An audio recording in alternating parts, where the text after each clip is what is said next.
वो अगर हथियारों पे लगा रहे हैं वो लेके आए। ऐसे में पाकिस्तान के वजीर आजम का वहाँ जाना, डिफेंस के ऊपर हम कई दफ़ा उनसे हमारी बातचीत कई सालों से चल रही है मुख्तलिफ चीज़ों पे, चाहे वो मशाक तैयारे हों या डिफेंस के ऊपर। मेरे ख्याल में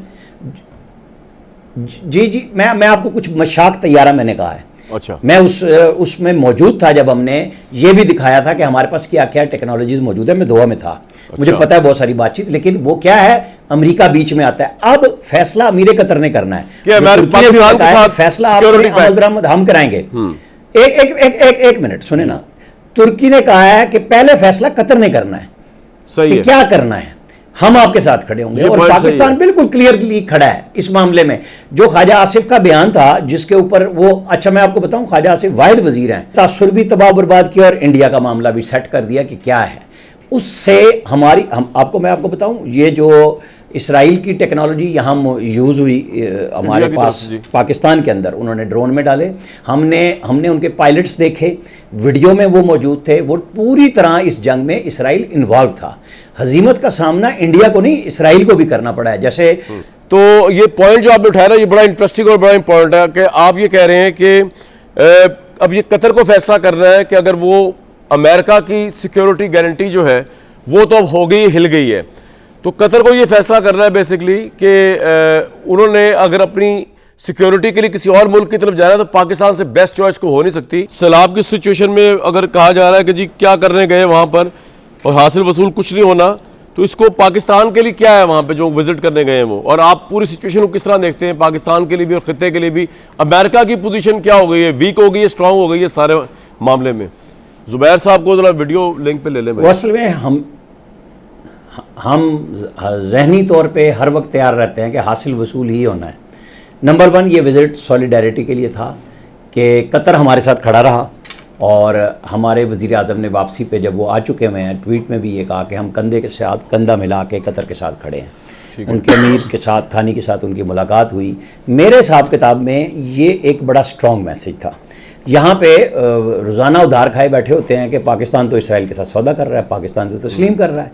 पाकिस्तान ने न सिर्फ कंडेम किया बल्कि इसराइल के हमले के बाद वहाँ जाके, जिस तरह हमने ईरान के ऊपर किया था, यही हमने कतर के साथ किया है कि ये सॉलिडारिटी इस्लामी ब्लॉक की, आप इसको छोड़ दें कि OIC क्या करेगी या मोहम्मद बिन सलमान कल परसों में ये सारे वज़ीर ख़ारजा मिल रहे हैं, वो क्या फ़ैसले करेंगे, ज़रूर करने चाहिए। जिनके बारे में मंसूर जाफ़र साहब भी कह रहे थे कि फ़िज़ाई पाबंदी लगाएं, कुछ भी करें, वो कर सकते हैं तो करें।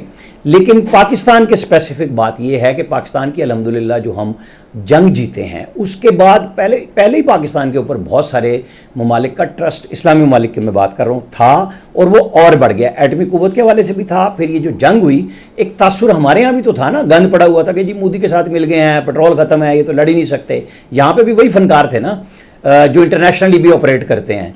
तो हमने तासुर भी तबाह बर्बाद किया और इंडिया का मामला भी सेट कर दिया कि क्या है उससे हमारी। मैं आपको बताऊं, ये जो इसराइल की टेक्नोलॉजी यहाँ यूज़ हुई हमारे पास पाकिस्तान के अंदर, उन्होंने ड्रोन में डाले, हमने उनके पायलट्स देखे, वीडियो में वो मौजूद थे। वो पूरी तरह इस जंग में इसराइल इन्वॉल्व था।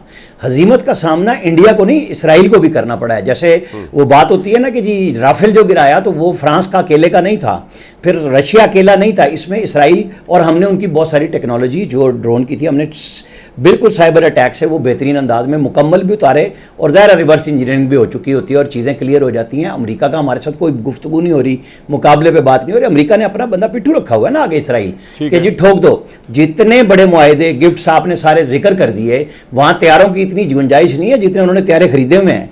इतने सैटेलाइट उनको ज़रूरत नहीं है, इतने उनको आप रेडार कहें कि कतर को ज़रूरत नहीं है, लेकिन उन्होंने अंबार लगा दिया। हाँ, कतर के अमीर को आप एक क्रेडिट देंगे, जब सऊदी अरब से लड़ाई हुई तो ये नहीं हुआ कि वो कोई घुटने टेक के बैठ गया। उसने पूरे अपने आवाम के लिए पूरी दुनिया से फूड सिक्योरिटी के हवाले से इकट्ठा कर लिया, चाहे दुनिया से कहीं कितना भी महंगा लाया, वो पैसे कमा रहे हैं। वो अगर हथियारों पे लगा रहे हैं वो लेके आए। ऐसे में पाकिस्तान के वज़ीर आज़म का वहाँ जाना, डिफेंस के ऊपर हम कई दफ़ा उनसे हमारी बातचीत कई सालों से चल रही है मुख्तलिफ चीज़ों पे, चाहे वो मशाक तैयारे हों या डिफेंस के ऊपर। मेरे ख्याल में जी मैं आपको कुछ मशाक तैयारा मैंने कहा है। अच्छा। मैं उसमें मौजूद था जब हमने ये भी दिखाया था कि हमारे पास क्या क्या टेक्नोलॉजीज मौजूद है। मैं दोहा में था। मुझे पता है बहुत सारी बातचीत, लेकिन वो क्या है, अमेरिका बीच में आता है। अब फैसला अमीर कतर ने करना है कि पाकिस्तान के साथ फैसला अमल दरामद हम कराएंगे। एक मिनट सुने ना, तुर्की ने कहा है कि पहले फैसला कतर ने करना है, सही है, क्या करना है, हम आपके साथ खड़े होंगे। और पाकिस्तान बिल्कुल क्लियरली खड़ा है इस मामले में। जो ख्वाजा आसिफ का बयान था जिसके ऊपर वो, अच्छा मैं आपको बताऊं, ख्वाजा आसिफ वाहिद वजीर हैं इस वफाकी कैबिनेट के जो गजा के ऊपर मुसलसल दुनिया भर में जितनी चीज़ें इसराइल की मजम्मत पे आती हैं या नस्ल कुशी पे आती हैं उसको रीट्वीट करते हैं, उसके ऊपर तबसरा करते हैं। वहाँ उनका भी जाना, शेख जो अमीर हैं कतर के, उनके साथ ये गुफ्तगू, ये मैसेज बहुत स्ट्रॉन्ग मैसेज गया आपको। सर ये आपने बड़ा इंपॉर्टेंट पॉइंट दिया, मैं चाह रहा हूँ इस पर ब्रेक लूँ जब तक के जुबैर साहब बल्कि आ ही रहे हैं। तो ये पॉइंट जो आपने उठाया ना, ये बड़ा इंटरेस्टिंग और बड़ा इंपॉर्टेंट है कि आप ये कह रहे हैं कि अब ये कतर को फैसला करना है कि अगर वो अमेरिका की सिक्योरिटी गारंटी जो है वो तो अब हो गई, हिल गई है, तो कतर को ये फैसला करना है बेसिकली कि उन्होंने अगर अपनी सिक्योरिटी के लिए किसी और मुल्क की तरफ जाना है तो पाकिस्तान से बेस्ट चॉइस को हो नहीं सकती। Not only that's a nuclear state, बल्कि यह कि पाकिस्तान बड़ी ब्रेवरी से ये जंग रिसेंटली लड़ा। जुबैर साहब वार्म वेलकम। आपका अपने थॉट्स क्या है इस सारे कॉन्फ्लिक्ट के ऊपर, शहबाज शरीफ साहब को वहां जाना, और आपको लगता है कि हम अमेरिका के ऑल्टरनेटिव तो नहीं हो सकते लेकिन किसी हद तक कतर हम पे रिलायंस शुरू कर देगा, या आपको लगता नहीं वो चाइना रशिया की तरफ जाएंगे अगर वो चेंज शिफ्ट करते हैं अमेरिका से? पहली बात तो ये है कि मेरा ख्याल है शहबाज शरीफ का वहाँ जाना एक सिंबॉलिक वैल्यू रखता है। उसको आप, उसके डाउन साइड कोई भी नहीं है। अगर अप साइड ना भी हो तो एक मुश्किल वक्त है कतर के लिए वहाँ पहुँचना पाकिस्तान के वज़ीर आज़म का। प्लीज़ डोंट फॉरगेट कि अभी भी कतर जो है हमें बहुत सपोर्ट करता रहा है फाइनेंशियली भी और हर लिहाज से।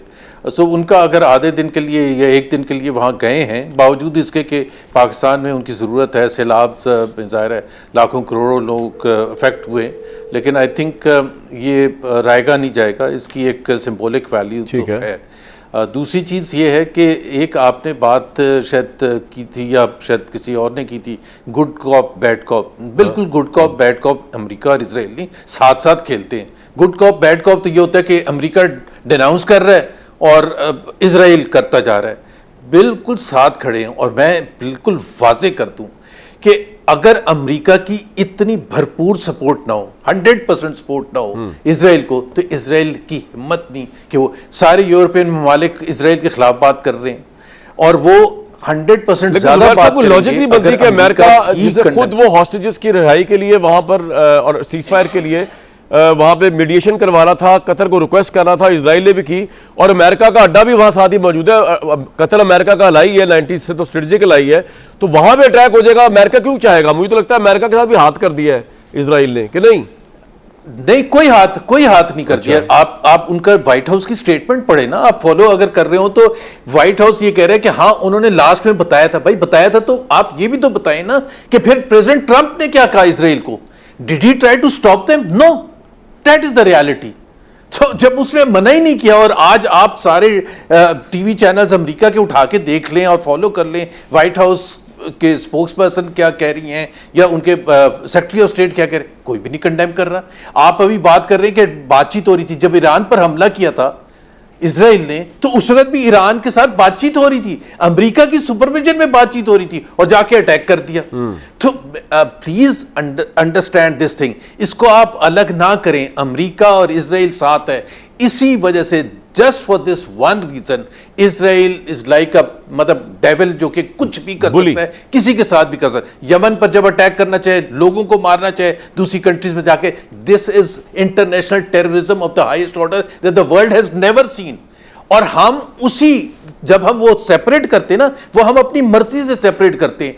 वही जो ट्रंप है, जो गाजा में हुआ है पिछले 2 साल से, तकरीबन अक्टूबर 2023 में जो शुरू हुआ था, दिस इज अनप्रेसिडेंटेड, जिसमें बच्चों को मारा जा रहा है, जिसमें बूढ़ों को मारा जा रहा है, जिसमें उन पर भी हमले होते हैं जब एड आ रही होती है खाने पीने की, और लोग लपक के जा रहे होते हैं पैलेस्टीनियंस, उन पर हमला करके उनको मार देते हैं। और अमेरिका ने एक स्टेटमेंट पिछले 2 साल में नहीं दिया, नॉट वन, कि जी आपने ये नहीं करना था।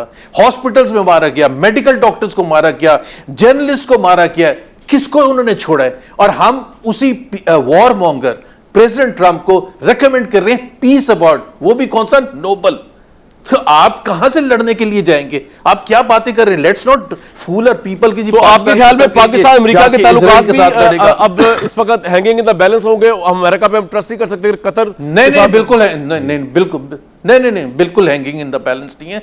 पाकिस्तान अमेरिका, अभी एक अमेरिकन कंपनी आई थी, छोटी सी कंपनी, उसके साथ जो मुआहदा हुए 2 दिन पहले रिगार्डिंग मिनरल्स और दूसरी हम अमेरिका के साथ बिल्कुल, मतलब हमारे लिए कोई अमेरिका का इशू नहीं है। प्लीज ये एक दिन जाना उनके लिए, उससे अगर ये कह रहे हैं कि जी बैलेंस ऑफ पावर टिल्ट हो जाएगा और पाकिस्तान का झुकाव उस तरफ हो जाएगा, बिल्कुल भी नहीं होगा।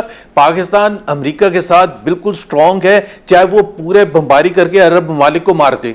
We will continue to condemn in statements. That is all we are going to do. बाकी नोबल पीस प्राइज जब मिलेगा ट्रंप को तो सबसे आगे मेरा ख्याल है शहबाज शरीफ उस दिन भी जाएंगे उनके अवार्ड सेरेमनी में। तो मेरा नहीं ख्याल है कि पाकिस्तान की इतने, और Pakistan should engage itself, condemn itself, but एक पाकिस्तान का रोल एक लिमिटेड रोल है। जो हमारा इंडिया के साथ मसला है उसको हम घसीट के वहां तो नहीं लेके जा सकते। हमारी कोई इतनी एबिलिटी तो नहीं है अनलिमिटेड वॉर्स में हम घुसते चले और अब पाकिस्तान स्टेट भी कोई उनको अगर वो नहीं दे सकता कतर को या सऊदी अरब को कोई ऐसी अंडरस्टैंडिंग? जीरो। क्यों जी? नहीं जीरो। आप अगर वो पाकिस्तान को ऐसी ऑफर करते हैं दैट वी कांट डिनाई कोई फाइनेंशियल इकोनॉमिक, तो फिर देखना पड़ेगा। लेकिन जस्ट ये इसलिए कि मुसलमान हैं हम, तो मेरा नहीं ख्याल है कि ऐसा नहीं, हमारे बिजनेस इंटरेस्ट वाबस्ता है। कतर हमारी इतनी इमदाद करता है, सऊदी अरब हमारी इमदाद करता है, मैं तो उसको स्ट्रेटेजिक पॉइंट ऑफ व्यू से भी चले। एक अगर न्यूक्लियर का बहुत बड़ा चीज है। एक वक्फा अगर आप लेने की इजाजत, वक्फे के बाद जनाब असल ये जो सारा मामला कतर का हुआ, वो जो हॉस्टेजेस हैं 20 जो इस वक्त हमास के पास हैं, जिनकी वजह से सीज फायर भी चाह रहा था इजराइल करना, और बाकी क्योंकि प्रेशर बहुत था, पिछले दिनों प्रोटेस्ट बड़ा हुआ इजराइल में, उन हॉस्टेजेस की फैमिलीज और हज़ारों लोग इजरायली आ गए जिन्होंने नेतन्याहू के ऊपर प्रेशर डाला कि आप उन हॉस्टेजेस को रिहा करवाएं, जिसके लिए मुज़ाकरात कतर में हमास के और वहाँ पे मीडिएशन हो रही थी कतर के अंदर। तो अब उन हॉस्टेजेस की जो फैमिलीज हैं, कतर पे हमले के बाद उन्होंने क्या कहा है प्राइम मिनिस्टर नेतन्याहू को, वो उन इजरायली यरगमालियों की फैमिलीज ने जो हमास के पास हैं, वो मैं आपको सुनवाता हूँ एक ब्रेक के बाद प्रोग्राम में। जो